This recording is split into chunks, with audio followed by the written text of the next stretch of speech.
Olá, pessoal, seja bem-vindo ao Intensiflix, canal criado para promover conhecimento e atualização gratuitos em medicina intensiva. E o tema do vídeo de hoje é fundamental em medicina intensiva, são as interações coração-pulmão. Para quem não me conhece, meu nome é Clarice Costa, sou médica intensivista, com larga experiência em medicina intensiva, titulada pela AMIB e apaixonada por medicina intensiva, além de outras titulações, como vocês podem ver no vídeo. É importante frisar que não é o objetivo do nosso canal ditar normas nem condutas para a prática profissional.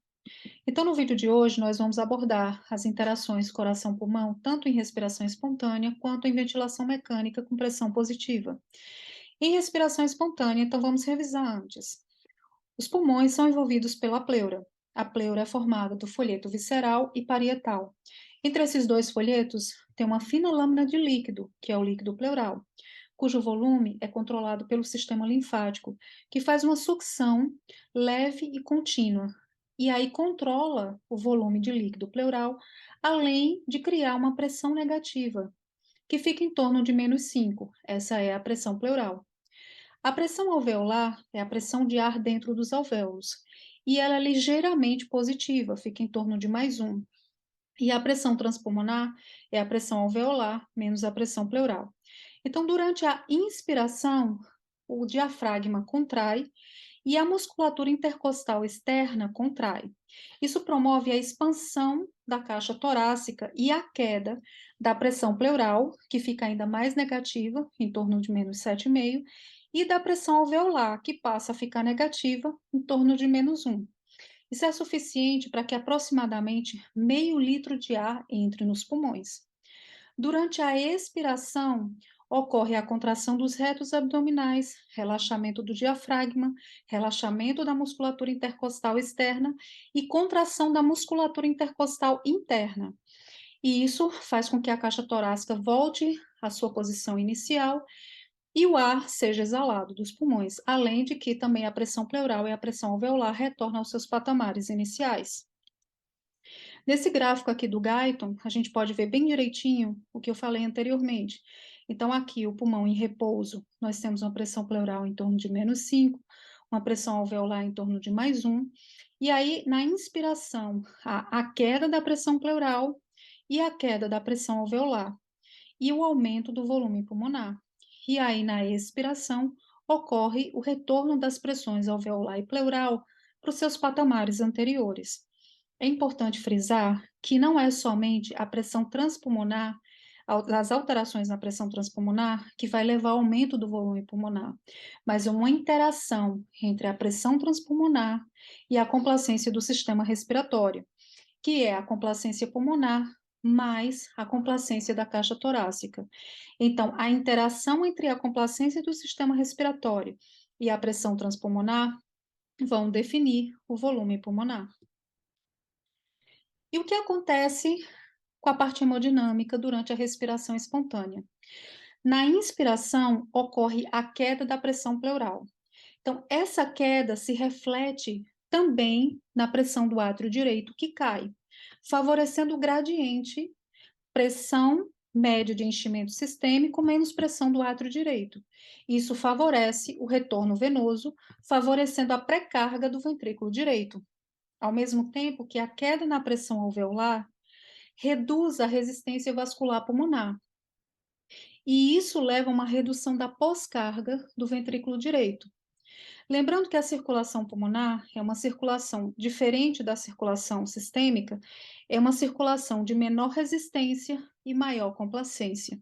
Então, o ventrículo direito trabalha sob baixas pressões. A pós-carga do ventrículo direito é menor do que a pós-carga do ventrículo esquerdo. E durante a inspiração, em respiração espontânea, ocorre uma queda ainda maior da resistência vascular pulmonar, facilitando a ejeção do volume sistólico do ventrículo direito. Então, o ventrículo direito, durante a inspiração em respiração espontânea, é beneficiado. E como os ventrículos trabalham numa relação de interdependência, o ventrículo esquerdo acaba sendo beneficiado porque há uma melhora da pré-carga do ventrículo esquerdo. Eu trouxe aqui essa figura, né, do Dr. Pinsky, que foi publicada no livro de monitorização hemodinâmica em 2019. Essa figura, ela mostra a divisão do pulmão e da perfusão pulmonar em zonas, são as zonas de West. Então, obviamente que aqui nessa figura é uma divisão didática de uma pessoa com uma complacência pulmonar normal e em posição ortostática, ou seja, de pé. Vale lembrar que as alterações a nível pulmonar, elas são regionais e dependem muito da posição em que a pessoa está e também da força da gravidade. E que a perfusão pulmonar, ela é orientada também pela força da gravidade. Então, aqui, o que é a definição de zona 1? Zona 1 são as áreas em que a pressão alveolar é maior que a pressão arterial. Aqui no indivíduo com pulmão normal e de pé, fica no ápice. Aqui, os capilares alveolares estão fechados. A perfusão alveolar não é tão boa quanto nas outras áreas. Na zona 2, a pressão arterial é maior do que a pressão alveolar. Então, aqui já há alguns capilares alveolares abertos, favorecendo a troca, a perfusão e a troca gasosa. E aqui na zona 3 é a melhor parte, é a parte em que os capilares alveolares estão abertos, funcionantes, troca gasosa ocorrendo a mil, e os alvéolos também estão abertos. E aqui na zona 4, a pressão intersticial é maior do que a pressão arterial. Agora vamos analisar o que acontece quando nós colocamos um paciente em ventilação mecânica com pressão positiva. Vai haver um aumento na pressão pleural, alveolar e, consequentemente, transpulmonar. O aumento da pressão pleural vai levar a um aumento na pressão do átrio direito, reduzindo o gradiente, desfavorecendo o retorno venoso e, consequentemente, levando a uma redução da pré-carga do ventrículo direito. Esse efeito se torna máximo durante a inspiração e é bem significativo no paciente hipovolêmico.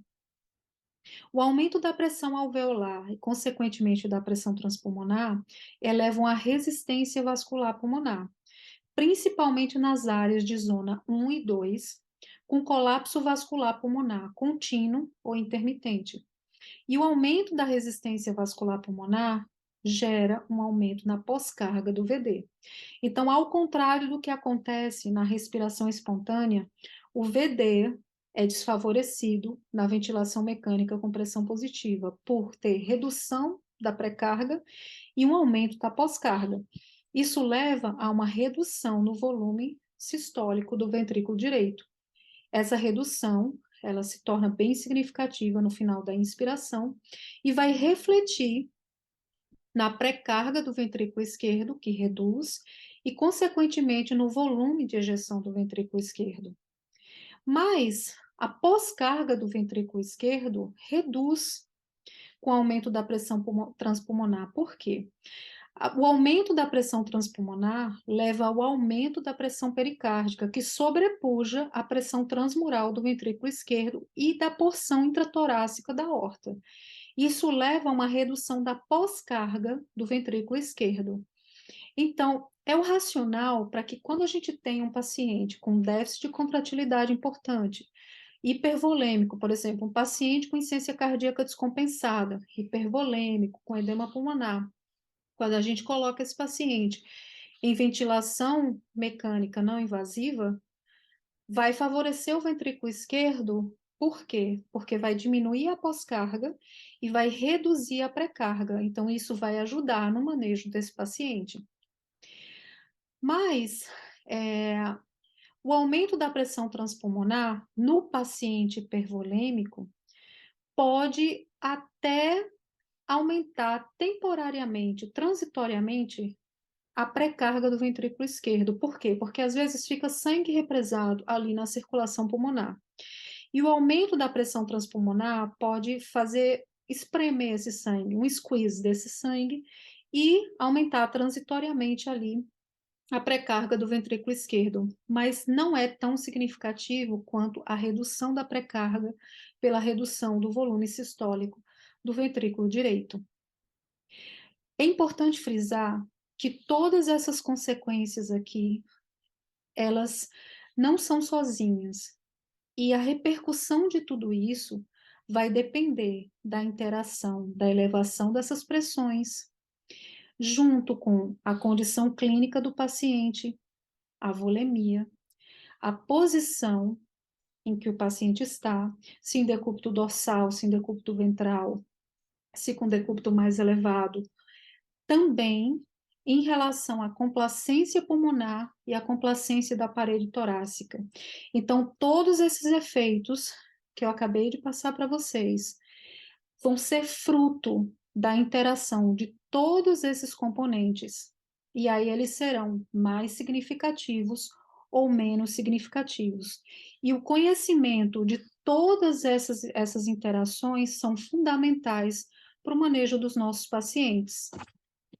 Então, para concluir o nosso vídeo, mensagens importantes, né, para a gente gravar. Então, em respiração espontânea, a queda da pressão pleural leva à redução da pressão do átrio direito e, consequentemente, o aumento do gradiente, facilitando o retorno venoso. A queda da pressão alveolar e da pressão transpulmonar leva à redução da resistência vascular pulmonar, com consequente queda da pós-carga do VD, isso é em respiração espontânea. Em ventilação mecânica, ocorre o contrário. A pressão positiva, né, interfere tanto no retorno venoso, consequentemente na pré-carga do ventrículo direito, quanto na pós-carga do ventrículo direito. Em ventilação mecânica com pressão positiva, o VE é favorecido pela redução da pós-carga, relacionada ao aumento da pressão transpulmonar. E as interações serão mais ou menos exuberantes a depender da complacência do sistema respiratório, volemia, posição do paciente e condição clínica. E é importante manter o paciente normovolêmico, monitorizar as alterações hemodinâmicas induzidas pela associação entre os efeitos da pressão positiva e a condição clínica do paciente. Então, nós acabamos por aqui. Se você gostou desse vídeo, se inscreva no canal, dê o seu like, compartilhe e nós nos encontraremos no próximo vídeo. Obrigada!